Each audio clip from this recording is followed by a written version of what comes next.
everybody likes June. So whenever we've had him speak, we always get a crowd of people just to see June. So it's always a good, a success thing, because often a quarter or a third of the people coming are just there to see June. Now, he used to have, I don't know, many of you have seen him speak, maybe some of you have, but for many years he was kind of a voice in the wilderness. And he talked about, green cities and efficiencies and, I don't know, data, all the kind of stuff that Jake now is putting in place. June was talking about, 20, 30 years ago, I don't know, whatever it was. And everybody said, my God, June, we really hear you, but these pie in the sky things, I don't know if it'll ever happen. But now we're seeing it happen. So we're really pleased to have, June, I was just talking you up a bit while you were occupied there. But June, I don't know if you know his background, but he's celebrating his 50th year, 50 years, in the architecture urban planning business. He's done work in 40 countries. He's made a name for himself as the first Filipino architecture urban planning firm to be among the top 100 firms in the world by Architecture, the big global architecture magazine. He's done work, 20 million square meters of space that he's designed for. On and on.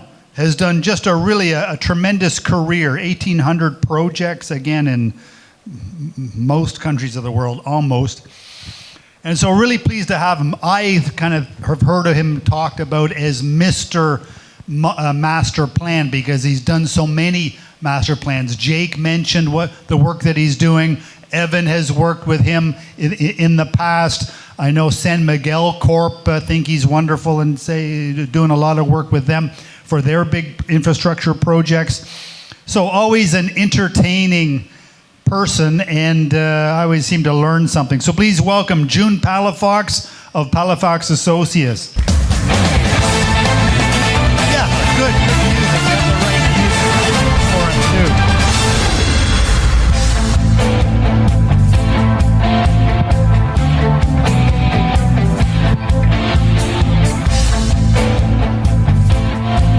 To be here.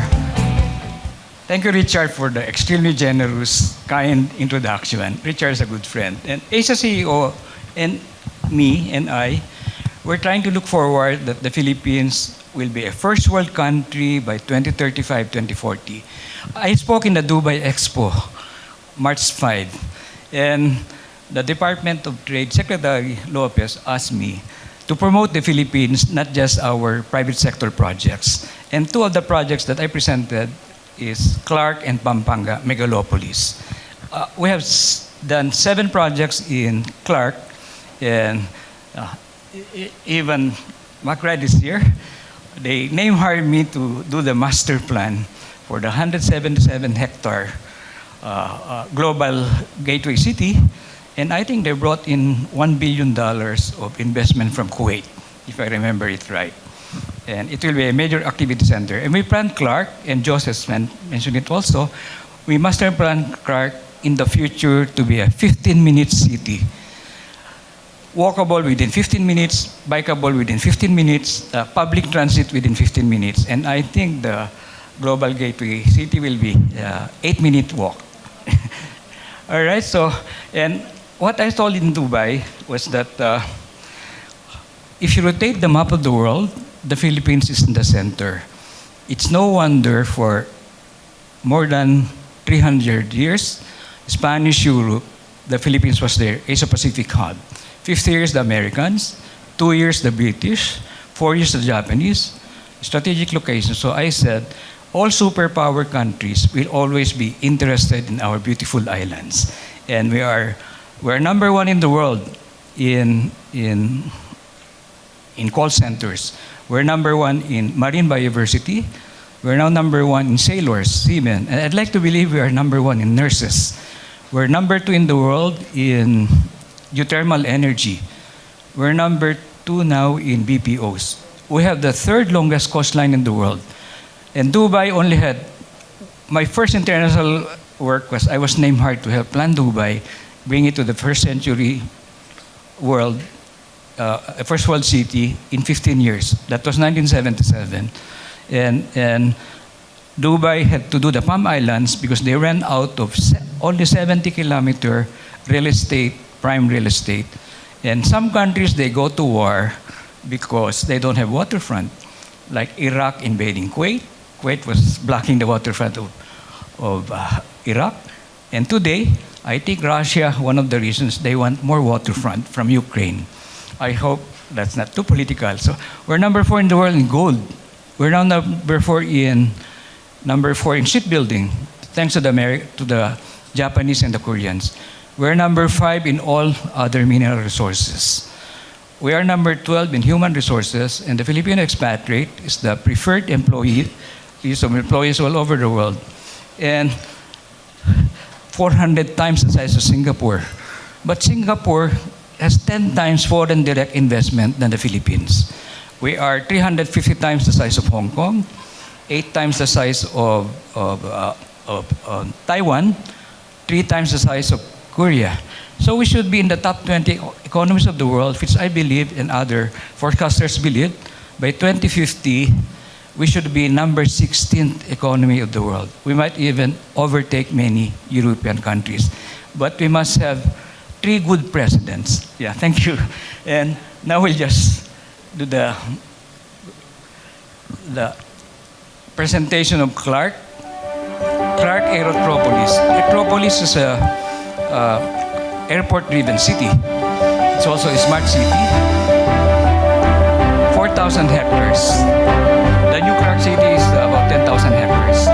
And the airport aviation complex, 2,000 hectares. We're doing now the detailed planning, as Josh mentioned, around 1,000 hectares around the airport. So it's not just location now. It's connectivity, accessibility, and mobility. We can tone down the background music. Yeah, so I'll just, yeah. So we divided it into 7 districts. And the northern district, airport-driven city, district close to the airport. The southern district, industrial district, smart city district, leisure district, and so on. So very well connected to Metro Manila and the rest of the Luzon. Bus stops, bus rapid transit. So the northern gateway, north of the airport. I hope they will follow the architectural typology that we are presenting here. Rainwater harvesting, green roof, solar roofs with mass transit.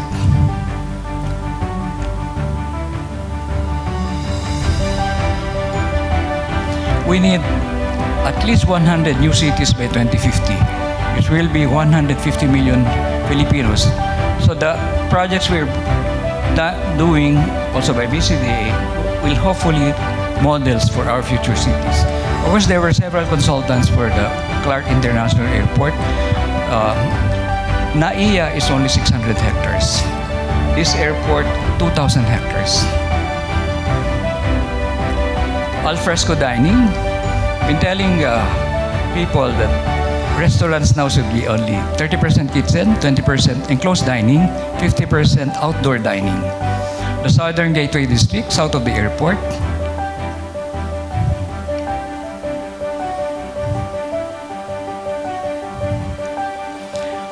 Lungs of the city. In Metro Manila, open spaces are being sold and built on.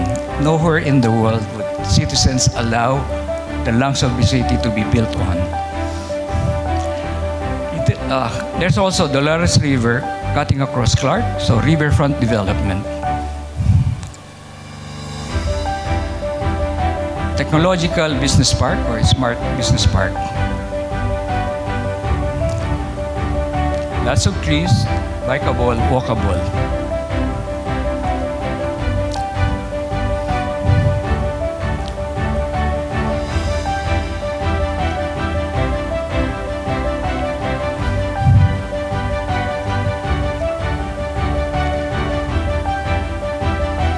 Saxon verb, but the original name of Clark. We preserve the heritage buildings, the tall buildings behind them. The parade grounds will be the central park of Clark Freeport, Smart City, Aerotropolis.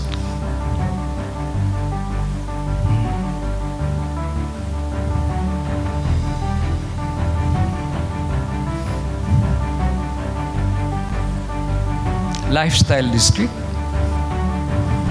But all of these are theme developments. All of them will be mixed-use developments. As much practicable, activate the ground floors. No blank walls.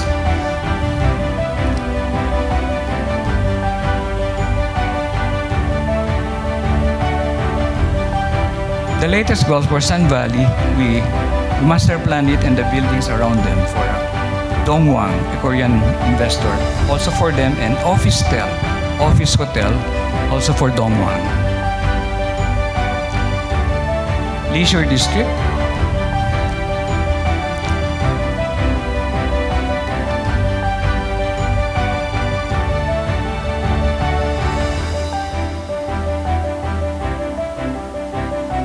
So that's the 4,000 hectare Clark Aerotropolis Smart City, Freeport Zone.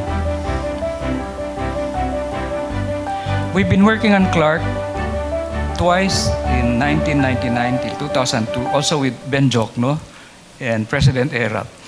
Then, this administration under President Duterte, somehow we've been winning design competitions. We're lucky maybe in the right place at the right time. And the next one is Pampanga Megalopolis. A megalopolis is several metropolitan areas. A metropolis is several cities. So Pampanga is probably one of the best locations for counter-magnet to Metro Manila, the congested Metro Manila as well. Pampanga is thrice the size of Singapore, twice the size of Hong Kong, 23 cities and municipalities.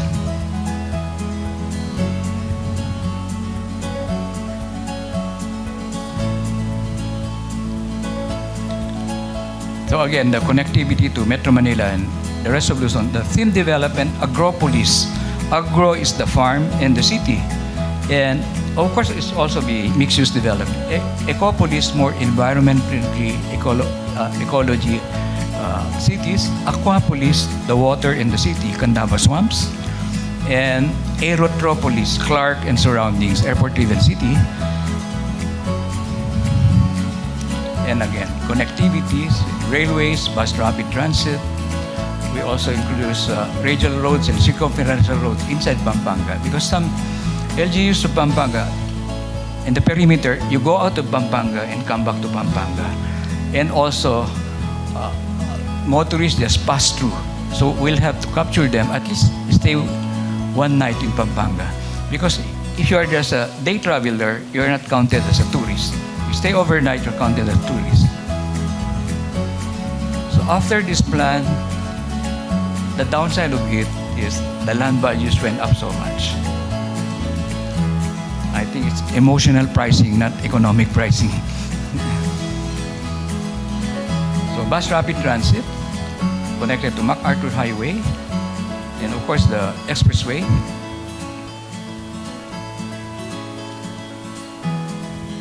We are even recommending articulated buses, so you have more passengers per lane per hour. And intermodal transit terminal with solar roof rainwater harvesting. I hope we'll also be able to influence the architectural typology of the public markets.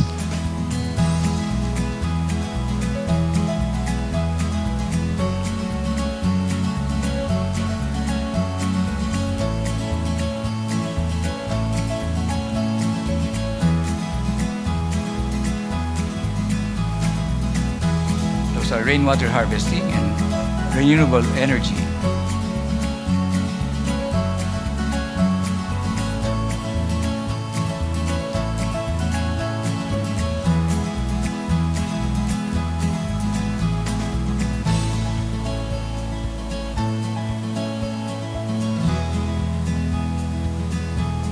the bus dedicated lanes and the inner lanes with the skywalks.